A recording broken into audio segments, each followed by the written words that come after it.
Hello, everybody. Welcome back for another video. Hope you're all doing well and that you're all having a fantastic day. I was going to say the words, we have a very weird news day, but isn't that just about every day? We all know this market's a little insane. And without any further ado, let's jump right into it. A lot of popular news at one time. We tend to get super popular news maybe twice, maybe thrice a week.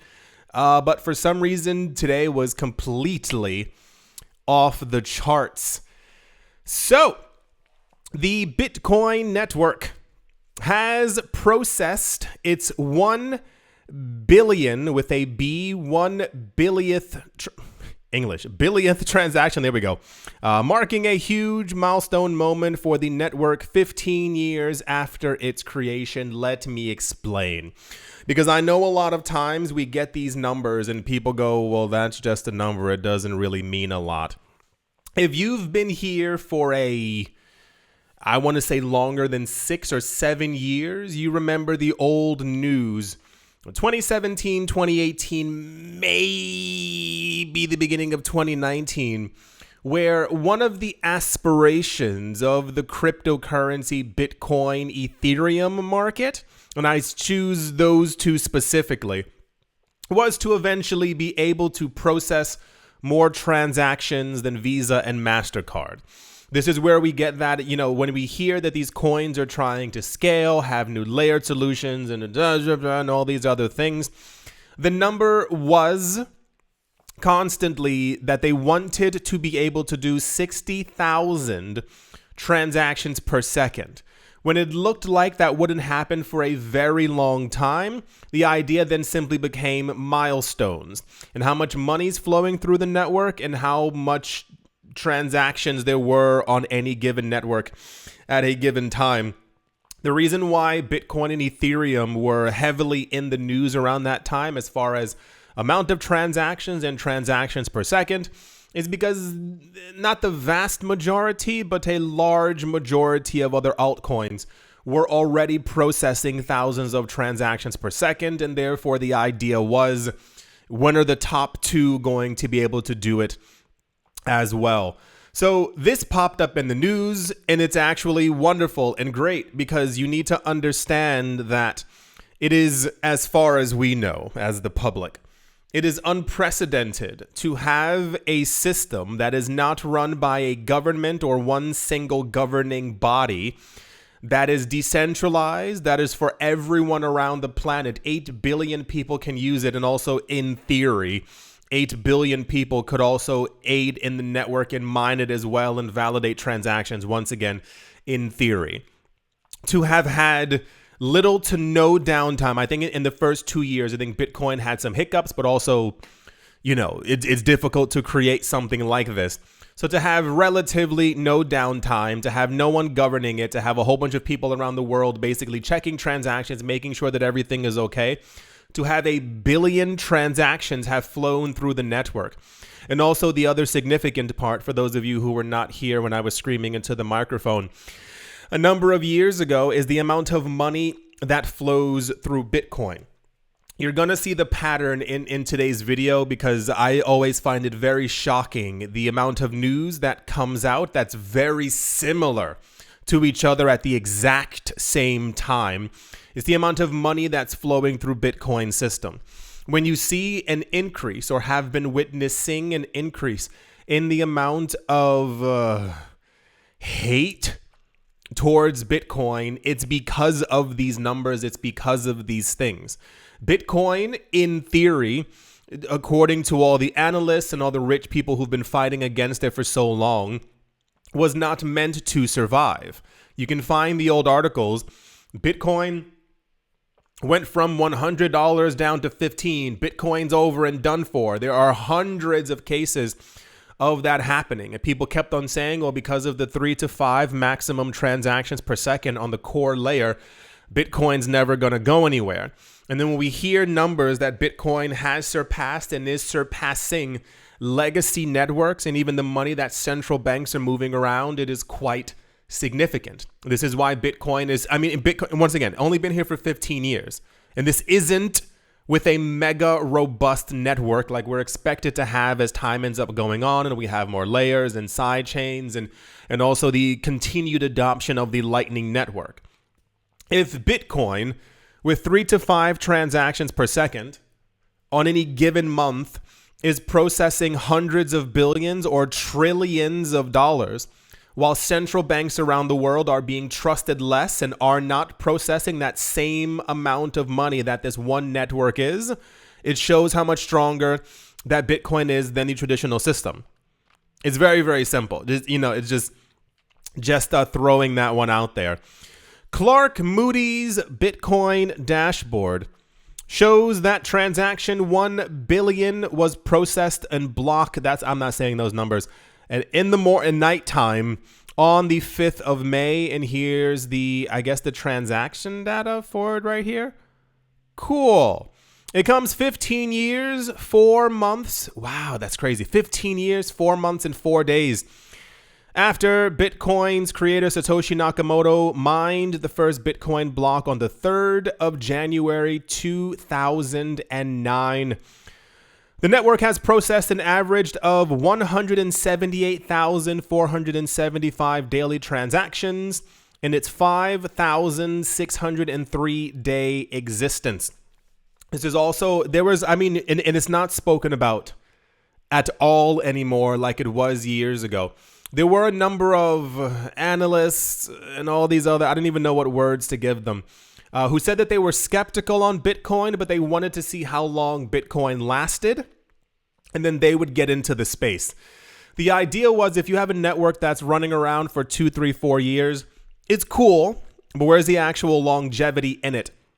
And that gave way to, which we no longer hear about, the idea of like the 24-hour Bitcoin run. And it was for, what was it? It was for every 24 hours that Bitcoin was around. What was it? It strengthened the network by a certain percentile. And we used to even hear like at the end of a year that like the amount of robustness of the network had continued to increase. And this is why when we saw attacks like Bitcoin Cash and Bitcoin Cash Satoshi's Vision, it was very easy for the people who were in Bitcoin to really understand that these were just like clones of the coin, because you can't mimic the original transactions plus the brand new transactions. We will always know what the main chain actually is. So yeah, after all this time, the network is doing exceptionally great. And I try to get people to understand that as best I can every now and again.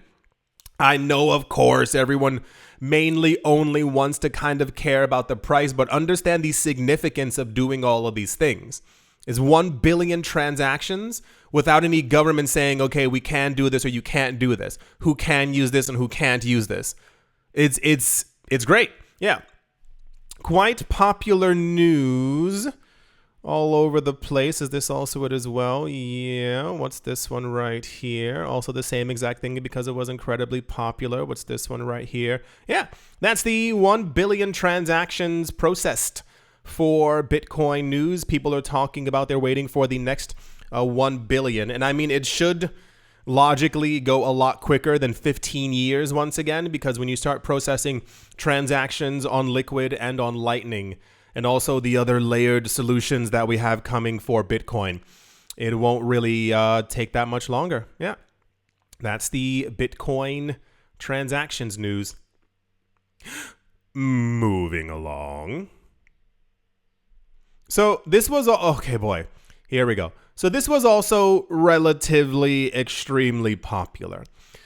Michael Saylor is one of the most prominent figures within the cryptocurrency space. The intensity comes from the fact that he is a very strong-willed Bitcoin maximalist. And I think a lot of people don't really understand what it means to be a Bitcoin maximalist. You literally have to think, and I dare even say air quotes, understand, that other assets are going to zero compared to Bitcoin. Remember, we've talked about this multiple times this year. We can see comparative to Bitcoin's rise in value against the US dollar, compared to other assets, even if these assets have risen, 200, 300, 400% in value, they've still lost an enormous amount of value compared to and against Bitcoin's value. Bitcoin maximalists believe that Bitcoin is going to take over the world. They believe that it will be the only financial instrument that we actually have to go on. The likelihood of that, I do not know, simply because I cannot see into the future. And you also could not have told me 16 years ago that a digital currency was going to have come this far at all. You might remember, this was a long time ago. I had a friend who used to play a World of Warcraft. And in the game, he kept on saying that they had like digital money, they had digital coins. And I think at some point he was like farming for these coins, like this gold inside the game, and then he was selling it to people. And I remember I laughed at him one day because I was like, you that doesn't make, why would anyone want a digital currency? And look at me now. The entire idea around them is based upon that Bitcoin is going to be everything. So it's literally kind of impossible to imagine unless you are probably Michael Saylor, Jack Dorsey, or like 3 other people. Imagine no US dollar, no euro, no yen. Everything else that you hold or that you have that you think has value has no more value. Gold essentially is $2 per ounce. You can walk around with a crown of gold because it's the same price as aluminum foil, like that kind of thing. So there's one thing that came out and then a second thing that came out, and we're going to go over them because they're both sure. Why not? Michael Saylor, the founder of MicroStrategy, has shared an extract from a recent interview where he revealed the enormous amount of hours he has spent studying Bitcoin. Spoiler alert, it's over 1,000 hours. So this news was touted as, I think, one of the coolest things that we've ever heard. I don't honestly know. This was very popular news. And I will say there's no specifics on how exactly he spent over 1,000 hours studying Bitcoin. But I dare say, to my own credit, I have also made over 1,000 hours, like multiple thousands of hours worth of studying Bitcoin videos. So am I also a Michael Saylor? I can't really say. He was discussing basically the downfall of other assets and how Bitcoin was the only thing. It took me a while to actually ever, like, I don't want to like not listen to Michael Saylor, but I mean like physically listen to him, like hearing him talking on stage and hearing like how he like talks about Bitcoin. He talks about Bitcoin how I talk about chocolate cake.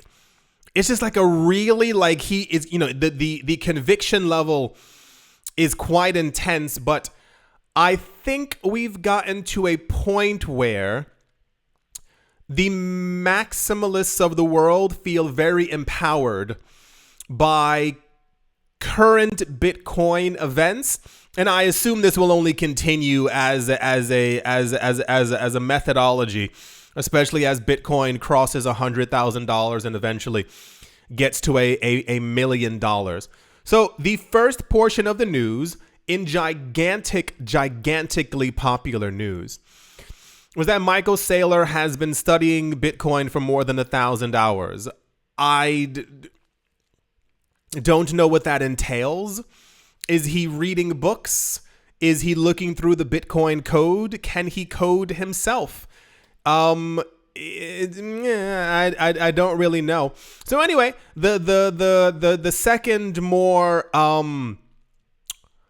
interesting part is Michael Saylor, in his maximalismist, has decided to go full berserk mode on any other coin that could potentially be deemed as a threat and or anything that could stand in Bitcoin's way. Over the course of years of me getting into the cryptocurrency market, I was told in all but very clear terms that every other coin was a distraction and every other coin was a scam. Whether that is true, I'm shrugging. You can't see me shrugging, but it's more of the idea is that Bitcoin is Bitcoin. Every other coin that came after it is basically a copy, and then you have copies of copies that are doing nothing more than taking Bitcoin's share of the market. I've tried to have discussions with people before where I'm like, well, Bitcoin currently does not have as much usage as Ethereum. Does that not give Ethereum value? And they'll shake their head and say, no, what Ethereum offers, we don't need. And then I say, okay, well, Polygon is the upgraded version of Ethereum that's on top of the Ethereum network that's allowing it to process all these extra transactions. And we have ICOs, STOs, NFTs, we have smart contracts, and all these other amazing things. A Bitcoin maximalist will say no. The entire idea is that we only need Bitcoin to solve the monetary landscape. Quite recently, the discussion of Ethereum and 1% of an XRP ETF also popping up have, thrown the news into a frenzy. Quite popular, as you have seen. We also had another video a couple of days ago where, remember, that website where people saw the Bitcoin ETFs were listed on, I think the DTCC's website, I think that's what it was. People found at least one at the time of me making this video. They found one Ethereum spot ETF listed on there as well. So the idea is an Ethereum ETF might happen. No one knows. Don't hold your breath just because it's Gary Gensler and corruption is real. However, because of the hype around this idea, Michael Saylor has kind of once again gone full force, and he is basically, so the news saith, going on a bit of a rampage where he's criticizing every other coin, saying that they are never going to get ETFs. The problem is that other places around the world already have Ethereum ETFs.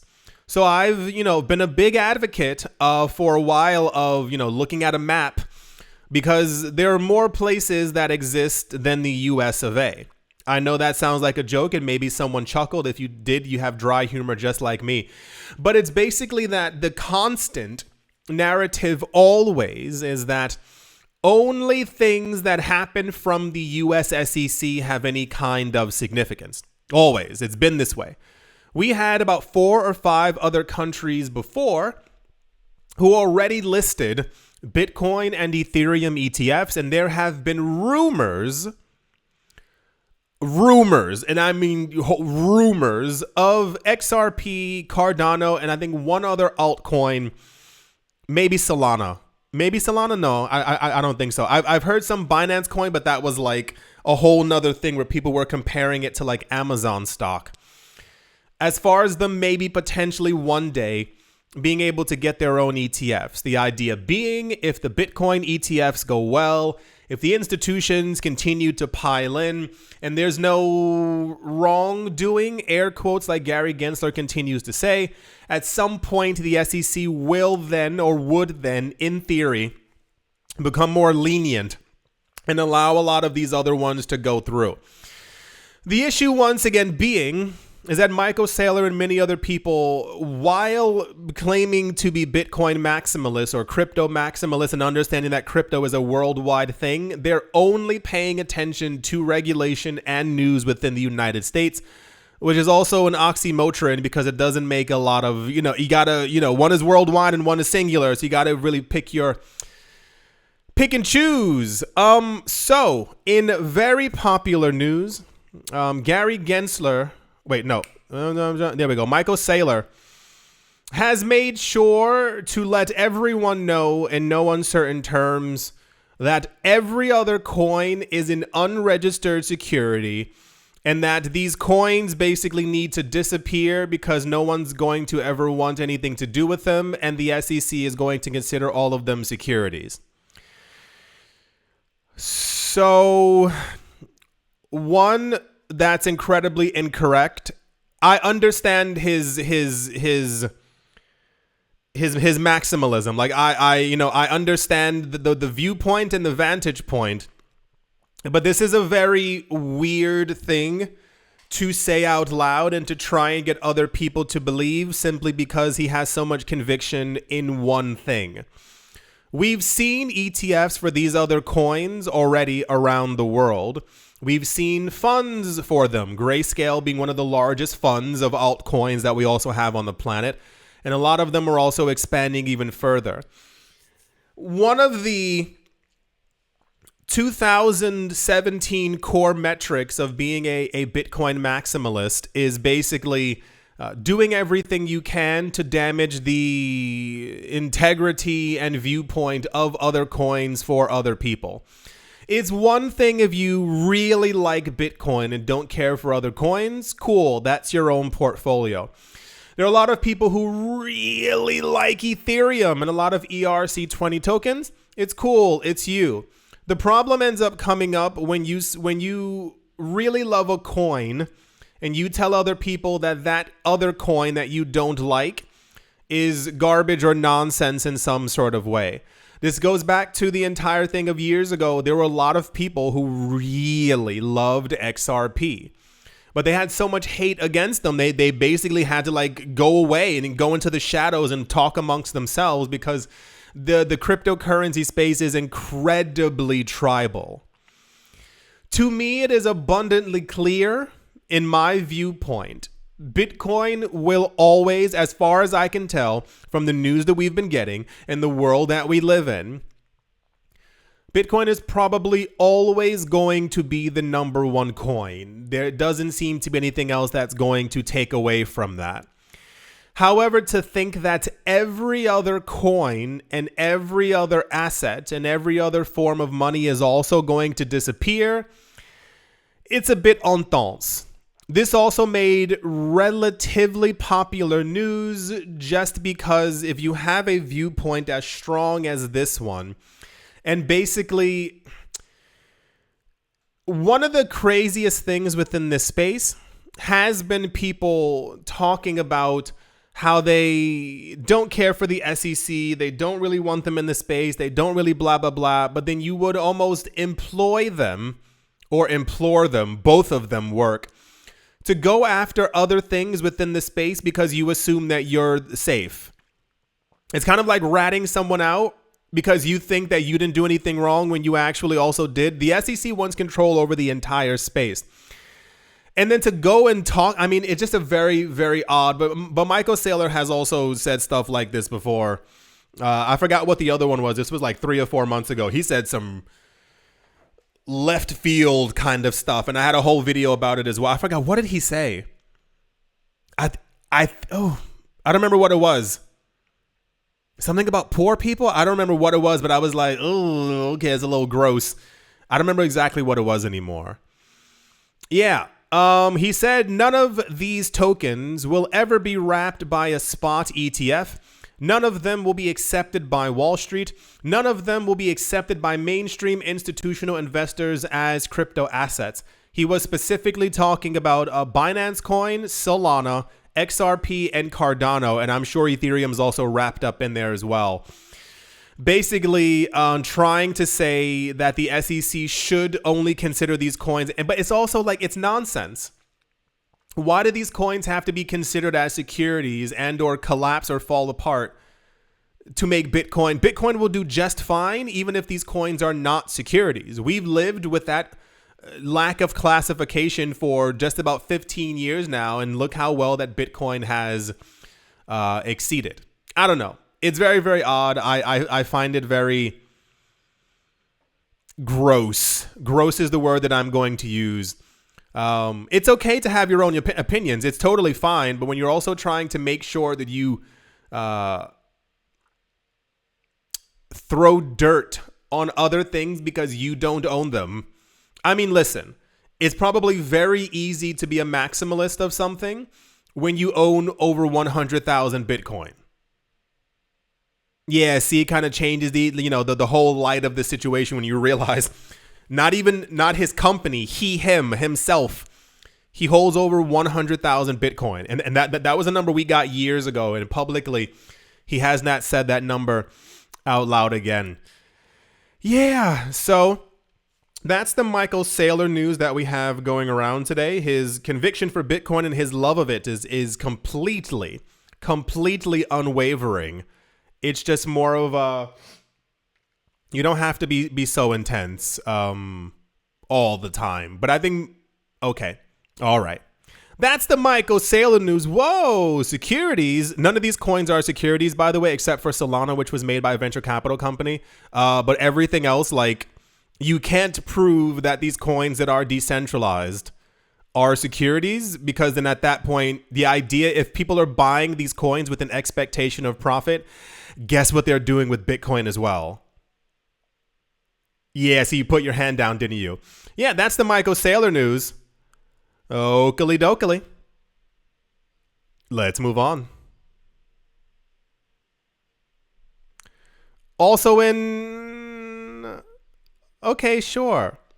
Over the weekend, Vitalik Buterin, Ethereum's co-founder, started talking about math, and I saw so many people thinking that, I'm not joking, they thought that Vitalik had gone insane or something was wrong with the computer.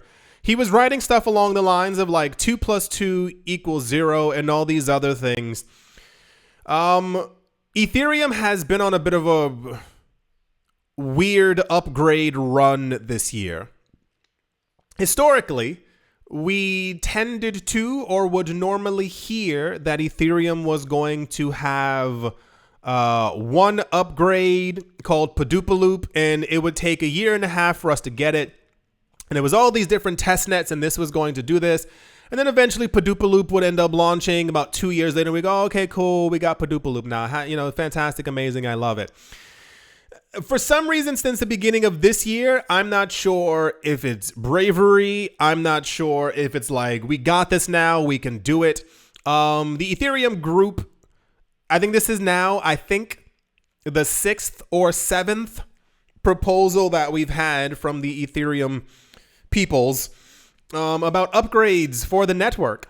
Vitalik Buterin is apparently talking about a new concept that he has called Binance, Binius, aimed at transforming the efficiency of zero knowledge proofs. Zero knowledge. Oh, it's a period there. Essentially, in cryptography, allows someone to prove they hold certain data without revealing it.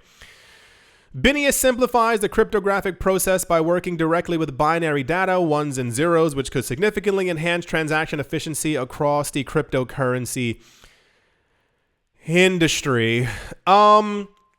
It's not cool. It's more of there's already a gigantic backlog of stuff that has to be done for the Ethereum network, and none of that stuff is done yet. Since the beginning of this year, we've had multiple situations where we continuously hear that Ethereum is going to have X, Y, and Z, and it's going to do this. Now, once again, I'm not a coder. I don't code. I tried learning once on that free website. Was it Codecademy? I don't know. Didn't work out. My brain was like, nope, this is not for you. So I don't understand exactly how long it takes to code or upgrade, especially not the second largest blockchain on the planet. However, it just becomes very muddy very quickly when a blockchain continuously, one of two things.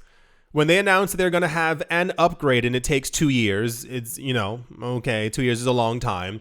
And or they keep announcing that they're going to have multiple new things. I think the last thing that we heard about, oh gosh, what was it?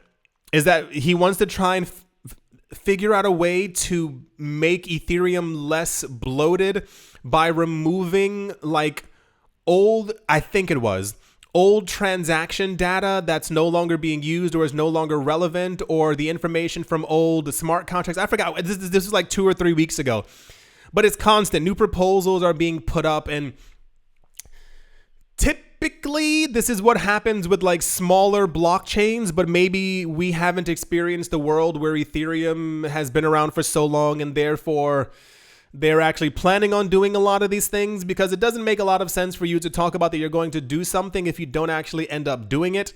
And as of right now, I think this is number 6 or 7. So this currently puts us on the train of, let's see if they actually end up going through with this kind of thing. Anyway, cool. I give it to, I'm going to say next Thursday. We're probably going to have some more Ethereum upgrade kind of news. So I'm not knocking it, but it's just more of a, you cannot. Is it similar like to what I was always saying about Cardano? You can't talk about you're going to do something in 2017, 2018. It's 2024, and you still have this whole backlog of stuff. And then you're like, okay, we got the red testnet, and then the white testnet, and then the green testnet, and and it's like just, like, what was the news from Cardano a couple of days ago? One of the someones from the Cardano Foundation was talking about that they're going to move to complete community governance on the chain to basically, the world, the people control Cardano. I think that was what was going on. But he was like that they have a constitution, but they're not activating the constitution. But there's a pre-constitution that's coming before the main constitution, and the pre-constitution. And I was like, what are you talking about? Just roll out the main feature. Just give control like you were talking about doing since 2017. What's all this lag that's going on? I don't know. Once again, I'm not in the room with all these people, but I can only imagine the conversations that they're having, because it's like, what are you talking about? That's the Binance from Vitalik Buterin. Next week, we're probably going to have some other upgrade information about some other weird letters that are going to sound completely insane. But I think that's just how the space works now. Yeah. I think that's going to do it for this video. Yeah. I do hope you all enjoyed. Hope you all are having a great day. Morning, afternoon, evening, wherever you are, wherever you might be. I wonder where the cryptocurrency space is going, because the rift is getting riftier again. I'm seeing in very clear lines the people who are like just for Bitcoin, and also the people who are like, no, I really love altcoins. It seems almost impossible to me, almost impossible, that altcoins would completely disappear. Because, as I've stated 9,000 majillion other times before, Gary Gensler could stand at the top of a mountain and declare that every single coin is a security. The problem with that is they would only be securities within the United States of America. Every other country who has not banned crypto and isn't corrupt has announced that these are currencies. They're digital currencies, not to be confused with legal tender, but they're coins or they're commodities. And in many cases, they've literally said currencies. So if the altcoin space began to collapse within the US, it would simply thrive other places around the world. The SEC's assertion of securities for these coins as well, if you haven't seen the madness that is the mind of Gary Gensler, the assertion is that they want control over these chains and all of the transactions within the United States. Spoiler alert, you can't do that. That's not how it works. You would literally, if it was for Cardano, for instance, that would mean every transaction happening within the United States for Cardano would need to be registered with and or relayed to the SEC. How? What are you talking about? That's not a thing that's ever people. You would need the full support of everyone using Cardano within the borders of the United States to share that transaction data with you at all time. They also have asserted before that they would want to be able to control the transactions within the United States, essentially meaning this transaction can go, those two can't. That one can go through, you can't come through. That's not how these networks work. So I think a lot of people are going to have a very difficult time. And I'm going to say the W word. When eventually there is an Ethereum ETF in the States, I think Bitcoin maximalists are going to lose their bananas. When there's an XRP ETF in the United States, and when Ripple goes public like they're planning on doing, I think people are going to have a very hard time. I mean, like mentally, like an actual, like very difficult time, especially with the rumors that we've been getting, if you missed it, of Litecoin also getting an ETF because it's very similar to Bitcoin. I don't understand, like, I get the theory of maximalism, but I don't really understand it in cases like this. I can't imagine think of a world where there's no other currencies. It's just Bitcoin. We would need the Lightning Network to literally be able to do 5 to 10 million transactions per second. We would need multiple layers, multiple chains, and dare I even say the main chain would need to probably process, maybe 1,000 transactions per second to be able to take some of the load off of the other layers. Can it happen? Sure. But it's been 15 years and we're still not there, so I can only assume that the next 15, very weird time. Thank you all once again for watching, listening, liking, commenting, and supporting. And I will most certainly be talking to you all soon. See you.